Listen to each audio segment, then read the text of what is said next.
दोस्तों आज की इस वीडियो के अंदर मैं आपको बताऊंगा कि अमेज़न और फ्लिपकार्ट दोनों में से जो है कौन सा ऐसा बेस्ट प्लेटफॉर्म होता है ऑनलाइन सेलिंग प्रोडक्ट के लिए। तो यहाँ पर मैं आपको एक प्रोडक्ट यानी कि मैं जो अपना है पिछले 3 सालों से अमेज़न और फ्लिपकार्ट दोनों पे ही अपना बिजनेस कंटिन्यू कर रहा हूँ और उसी के बेस पे मैं आपको दिखाऊंगा कि एक सेम प्रोडक्ट मैं अमेज़न पे भी सेल करता हूँ और वही प्रोडक्ट मैं फ्लिपकार्ट पे भी सेल करता हूँ। तो उसी प्रोडक्ट की मैं कैलकुलेशन आपको यहाँ पे समझाने की कोशिश करूँगा कि जो अमेज़न पे मैं उसको कितने का सेल करता हूँ, फ्लिपकार्ट पे मैं इसको कितने का सेल करता हूँ, तो फ्लिपकार्ट मुझे कितना उसके अंदर बैंक में सेटलमेंट अमाउंट या फ्लिपकार्ट की ओर से किया जाता है, इसके साथ ही अमेज़न की जो होता है उसके अंदर वो बैंक में मेरा सेटलमेंट कितना होता है। तो यहाँ पर मैं आपको सबसे पहले वो प्रोडक्ट दिखा देता हूँ, वो कौन सा ऐसा प्रोडक्ट है। आप देखेंगे ये वाला जो है ब्रास की मिनी चुनौती है, जो आप देखेंगे कि अमेज़न पे भी लाइव है और इसके साथ ही ये फ्लिपकार्ट पे भी लाइव है।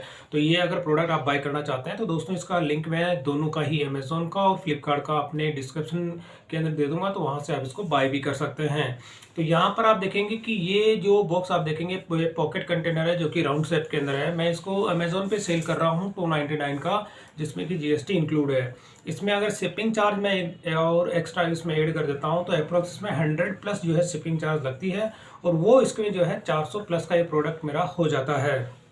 सेम वही प्रोडक्ट में आपको देखेंगे कि ये फ्लिपकार्ट पे भी मैं इसको लाइव किया हुआ है और यहाँ पर आप देखेंगे कि ये 551 रुपये का, यानी कि ये 550 का इसमें आपको फ्लिपकार्ट पे लाइव है। और इसके अंदर मैं शिपिंग चार्ज ऐड कर देता हूँ तो 40, 50, 60 रुपये 3 तरह की शिपिंग इसमें होती है, लोकल, जोनल और नेशनल। तो यहाँ पर अगर मेरे डिपेंड करता है कि कोई सा भी अगर ऑर्डर मेरे इसमें रिसीव होता है तो ऑन एन एवरेज अगर मान के चलूँ तो 50 रुपये इसमें जो शिपिंग चार्ज अगर ऐड भी हो जाती है तो ये 600 प्लस का ये प्रोडक्ट हो जाता है फ्लिपकार्ट पे। तो अभी ये जो प्रोडक्ट है आप देखेंगे सेम वही चीज़ है, आप फ्लिपकार्ट पे भी ये मेरा लाइव है और अमेज़ोन पे भी ये लाइव है। तो सबसे पहले मैं आपको ये दिखा देता हूँ कि अमेज़ोन पे अगर मुझे इसका ऑर्डर रिसीव होता है तो अमेज़ोन की ओर से इसका सेटलमेंट अमाउंट कितना होता है। तो यहाँ पर मैं आ जाता हूँ अपने अमेज़ोन के सेलर पैनल पे और यहाँ पर मैं आपको ऑर्डर्स दिखा देता हूँ जो कि कस्टमर को सक्सेसफुली डिलीवर्ड हो गया है, जिसकी पेमेंट के अंदर जो है मेरी सेटलमेंट यानी अमाउंट क्रेडिट हो गया है। तो यहाँ पर मैं आपको सेंड के अंदर दिखा देता हूँ, जो कि सेम इसी प्रोडक्ट का मैं दिखाऊंगा आपको जो कस्टमर को डिलीवर्ड हो गया और अमेज़ोन ने मुझे उसका कितना पेमेंट दिया। तो यहाँ पर एक क्वांटिटी 2 है, मैं आपको एक क्वांटिटी में दिखाता हूँ, ये वाला वो है। तो इसका मैं ऑर्डर यहाँ से जो ये ऑर्डर नंबर है इसको मैं कॉपी करूँगा, मैंने ये कॉपी किया। अब इसका अंदर पेमेंट सेक्शन के अंदर दिखा लेता हूँ कि पेमेंट इसका मेरे को अमेज़ोन ने कितना यहाँ पे सेटलमेंट हुआ है। तो पेमेंट्स के अंदर जाके जो यहाँ पे ऑर्डर मैंने कॉपी किया था उसको मैं यहाँ कर देता हूँ पेस्ट और मैंने किया सर्च। तो अब यहाँ पर इसकी पेमेंट की अगर मैं दिखा देता हूँ, ये डिटेल पे जैसे मैं क्लिक करूँगा तो इस डिटेल को मैं अपनी प्रीवियस वीडियोस के अंदर एक्सप्लेन कर चुका हूँ। तो यहाँ पर ये फाइनल अमाउंट आप देखते हैं 373 रुपये का। और यहाँ पर अगर मैं इसकी परचेज सेल की बात करूँ तो सेल जो प्रोसीड होता है यहाँ पे आप देखेंगे 421 रुपये का सेल हुआ है, शिपिंग चार्ज जिसमें इंक्लूड हो गई है। और इसके बाद में अमेज़ोन के अपने अमाउंट डिडक्ट होने के बाद में बैंक में यहाँ पे सेटलमेंट हो गया 373 रुपये 9 पैसा। तो यहाँ पर मैं अब यहाँ पे देखेंगे बैंक में जो मेरी सेटलमेंट हुई कितनी 373 रुपये 9 पैसा। अब यहाँ पर मैं अगर इस सीट के अंदर आ जाता हूँ तो अमेज़ोन पे ये सेल कितने का हुआ 421 रुपये का सेल हुआ। और इसमें मेरी जो परचेजिंग प्राइस होती है 135 रुपये में इसको जो है परचेज करता हूँ, 135 रुपये में मेरी ये परचेजिंग प्राइस है। और बैंक के अंदर जो सेटलमेंट हुआ है आप देखेंगे कितना हुआ 373 रुपये 9 पैसा। तो मैं यहाँ पे 373 रुपये बैंक में जो सेटलमेंट हुई है 373 रुपये की हुई है। अब मैं अगर अपना प्रॉफिट इसमें देखना चाहूँ तो यहाँ पे जो प्रॉफिट के लिए क्या करूँगा कि जो बैंक में मेरा सेटलमेंट हुआ है 373 रुपये, इसमें से मेरी अपनी परचेजिंग प्राइस को मैं लेस कर दूंगा। तो यहाँ पर मैं लेस करने पर मेरा प्रॉफिट निकल के जाता है 238 रुपये। यानी इस प्रोडक्ट में मेरे जो है अमेज़ोन पे मैंने इसको सेल किया है कितने का 421 रुपये का। अब 421 रुपये का मैंने इसको सेल किया है तो यहाँ पर मेरा प्रोडक्ट जो है मुझे प्रॉफिट निकल के आ जाता है मेरा नेट 238 रुपये। तो ये हो गया अमेज़ोन की कहानी। अब मैं आपको दिखा देता हूँ फ्लिपकार्ट पे, अगर यही प्रोडक्ट मेरा जो है आप फ्लिपकार्ट पे अगर मेरे को इसका ऑर्डर रिसीव होता है तो फ्लिपकार्ट मेरे को कितना इसका अमाउंट देता है। तो यहाँ पे मैं चला गया वापस फ्लिपकार्ट में और यहाँ पर मैं आपको ऑर्डर्स दिखा देता हूँ जो कंप्लीट इसी चीज़ का सेम वही प्रोडक्ट जो है मैं यहाँ पे अब कंप्लीट ऑर्डर्स के अंदर दिखा देता हूँ। और यहाँ पर मैं 10 है तो इसको 100 कर देता हूँ और सेम वही प्रोडक्ट दिखाऊंगा आपको जिसका कि मुझे जो मैंने अमेज़ोन पे अभी लाइव है और ये फ्लिपकार्ट पे भी है। तो यहाँ पर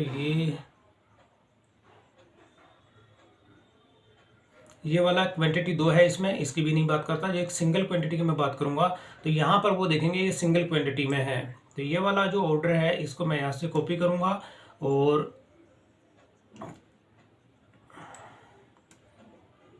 तो ये वाला ऑर्डर आईडी मैं यहाँ से कॉपी कर लेता हूँ, राइट क्लिक करके, और इसको मैंने किया कॉपी। और वापस इसका जो होता है पेमेंट सेक्शन में जाऊँगा, यहाँ पे सर्च ऑर्डर सेटलमेंट, और यहाँ पे वो ऑर्डर आईडी जो मैंने कॉपी किया था उसको मैं यहाँ कर देता हूँ पेस्ट, और मैंने किया सर्च। आप देखेंगे ये वही चीज़ है, क्योंकि इसका जो सेटलमेंट है मेरे बैंक अकाउंट में इसका पेमेंट आ चुका है, और वही ऑर्डर मैं यहाँ पे आपको दिखा रहा हूँ। तो यहाँ पर ये सेल हुआ है कितना, 591 का। तो इसमें क्या होता है कि जो शिपिंग चार्ज 40 रुपये इसमें ऐड हुई है, क्योंकि ये मेरा जो जोनल यानी कि मेरे जो दिल्ली का ही जो नियरेस्ट एरिया होता है वहाँ का ये ऑर्डर था, तो इस वजह से यहाँ पे इसमें शिपिंग चार्ज 40 रुपये ऐड हुए हैं। तो ये हो गया प्रोडक्ट 591 का। 591 यानी कि 591 रुपये का सेल हुआ है। और बैंक में अगर मैं इसके सेटलमेंट को आपको दिखाऊँ तो सेटलमेंट अमाउंट आप देखेंगे इसके अंदर कितना हुआ, 391 का। तो यहाँ पर आप देखेंगे 591 रुपये का ये प्रोडक्ट सेल होता है, और फ्लिपकार्ट ने मेरे को पेमेंट दिया यहाँ पे 391 रुपये 5 पैसा। तो यहाँ पर अब मैं आ जाता हूँ फ्लिपकार्ट पे। इसकी भी जो बैंक की टोटली जो चार्जेस होते हैं मैं अपने प्रीवियस वीडियोस के अंदर बता चुका हूँ कि फ्लिपकार्ट के कितने चार्जेस इसमें लगते हैं, मार्केटिंग फीस कितनी होती है और शिपिंग चार्ज इसमें कितने लगते हैं। तो ये चीज़ तो हो गया। अब यहाँ पर मैं फ्लिपकार्ट की अगर बात करूँ तो ये फ्लिपकार्ट पे सेल हुआ 591 का। 591 का जो है फ्लिपकार्ट पे सेल हुआ। फ्लिपकार्ट में मेरी अपनी कॉस्टिंग यहाँ पे 135 है, और इसमें सेटलमेंट अमाउंट कितना हुआ था, सेटलमेंट अमाउंट मैंने आपको दिखा दिया था 391 रुपये। तो यहाँ पे हो गया 391 का यहाँ पे सेटलमेंट हुआ। अब इसमें मैं अगर अपना प्रॉफिट देखता हूँ तो यहाँ पे 391 में से 135 को मैं यहाँ पे लेस कर देता हूँ। तो लेस करने पर आप देखेंगे कितना मेरा प्रॉफिट हुआ।